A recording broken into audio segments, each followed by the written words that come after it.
Bonjour à toi. Tu te demandes comment s'organise l'appareil respiratoire, quel rôle il joue et comment il se comporte quand on fait un effort physique.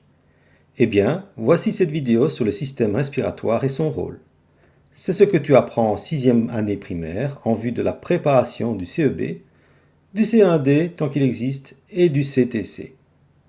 Voici une représentation simplifiée de l'appareil respiratoire.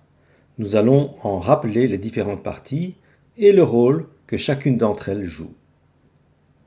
Commençons d'abord par ce que l'on appelle les voies respiratoires supérieures. D'abord le nez, l'air rentre par les narines et puis il va se retrouver dans une cavité pour ensuite descendre plus bas en direction de la trachée.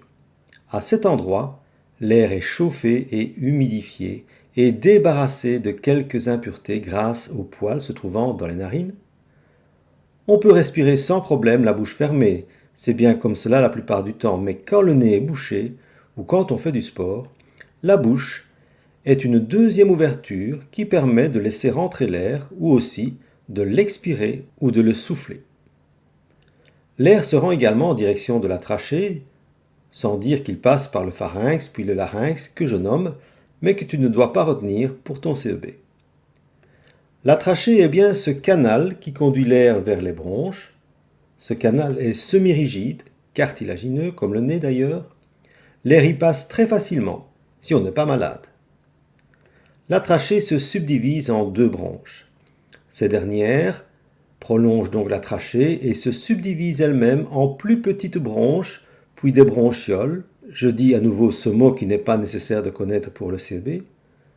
Puis l'air aboutit dans un cul-de-sac, sorte de cavité creuse et élastique, où il y aura des échanges de gaz avec le sang.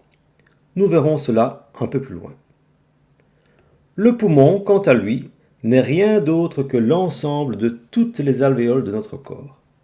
Il faut savoir qu'il y en a environ 300 millions, et comme elles sont élastiques, si on les étend, la surface totale peut atteindre 100 mètres carrés. Nous verrons plus loin pourquoi c'est important. Le diaphragme, quant à lui, est un muscle, donc il se contracte et se relâche. Il sépare carrément le tronc de l'homme en deux. Au-dessus, les organes respiratoires et le cœur.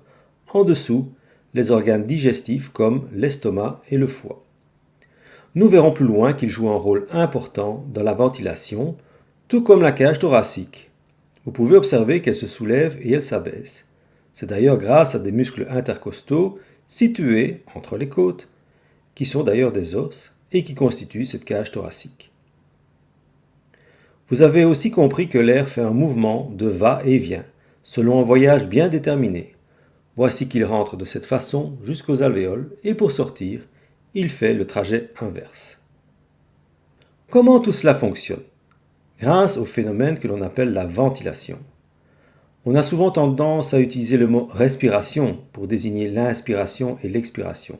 Non, c'est bien la ventilation qui est le bon mot, car c'est bien le fait de faire rentrer l'air jusqu'à l'intérieur des poumons dont il s'agit. La respiration, commune à tous les vivants, est le fait qu'ils fabriquent de l'énergie à partir de l'oxygène, donc ce n'est pas la même chose. Bref, voyons d'abord l'inspiration. Regardons que le but est de faire rentrer de l'air dans les poumons, donc le diaphragme va s'abaisser et la cage thoracique va s'élargir, ce qui va donner de la place aux poumons qui permet à l'air de pénétrer dedans.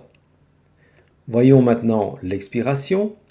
On voit aussi que le diaphragme se relâche et donc remonte en même temps que la cage thoracique se rétrécit, ce qui va avoir pour effet de comprimer les poumons, qui vont faire sortir l'air. À l'école, bien souvent, on montre cette petite expérience qui est en fait une petite construction du modèle respiratoire. On utilise une bouteille en plastique coupée à sa moitié, on attache ensuite un ballon de baudruche à l'extrémité d'une paille, on place l'ensemble de façon à le faire sortir par un trou percé dans le bouchon, on veille à bien colmater le bouchon autour de la paille et on place une membrane en latex, comme des gants de chirurgien par exemple, en dessous de la bouteille. À l'inspiration, on tire vers le bas sur la membrane comme si le diaphragme descendait et on observe que le ballon augmente de volume sous l'effet de l'entrée de l'air. Quand on repousse la membrane vers le haut, c'est l'inverse qui se passe et l'air sort du ballon et de la paille. Pourquoi y a-t-il de l'air dans les alvéoles? À quoi cela sert-il? Voici d'abord la représentation de l'extrémité d'une bronche. On voit assez bien les extrémités constituées d'alvéoles organisées ensemble en sac. On voit aussi qu'il y a énormément de vaisseaux sanguins, très fins d'ailleurs. Ce sont des capillaires sanguins. Regardons de plus près ce qu'il se passe au niveau d'une alvéole. On voit qu'autour de l'alvéole, il y a des capillaires sanguins et que tout le long du trajet du sang, le long des vaisseaux sanguins, il y a des échanges avec le contenu de l'alvéole. Parlons de l'oxygène. L'oxygène est un des constituants de l'air qui se trouve dans l'alvéole au moment de l'inspiration. L'oxygène va passer dans le sang et le sang va le conduire jusqu'aux organes qui en ont besoin. Et que se passe-t-il au niveau du dioxyde de carbone? Le dioxyde de carbone, dont le symbole chimique est CO2, fait plutôt le trajet inverse. Il vient des organes, il est pris en charge par le sang qui le conduit jusqu'aux alvéoles et là, il sera évacué à l'extérieur du corps grâce à l'expiration.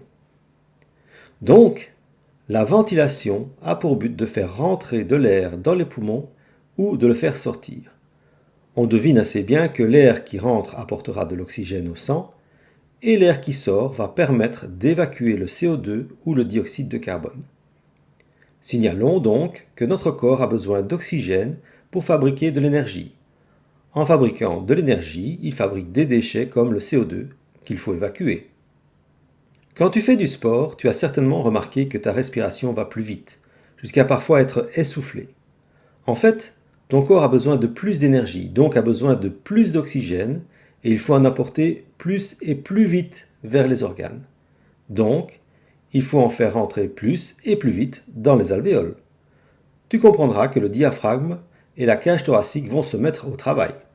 D'abord, il faut savoir que chez un adulte, la fréquence respiratoire est de plus ou moins 15 cycles par minute, ce qui veut dire que l'on inspire et expire 15 fois par minute. Tu vois ici comment on peut mesurer cela. Le plus simple est de poser sa main sur le bas du thorax et de compter le nombre de fois que le thorax se soulève, et on fait cela avec un chronomètre.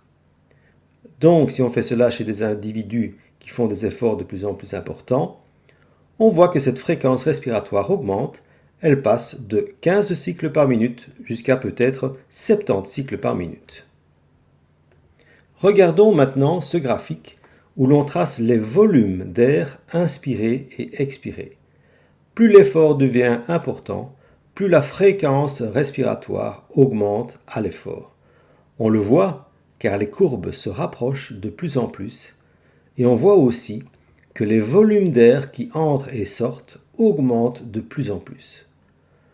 Tout cela veut donc bien dire que non seulement on respire plus vite, mais aussi on fait rentrer et sortir plus d'air, ce qui permet à plus d'oxygène de passer dans le sang pour aller vers les organes et notamment les muscles. Tu as donc compris que tout est bien fait dans notre corps et en plus c'est automatique, tu ne dois penser à rien.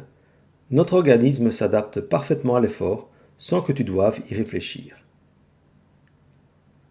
Voilà, cette vidéo est terminée, j'espère que tu as tout bien compris et à très bientôt.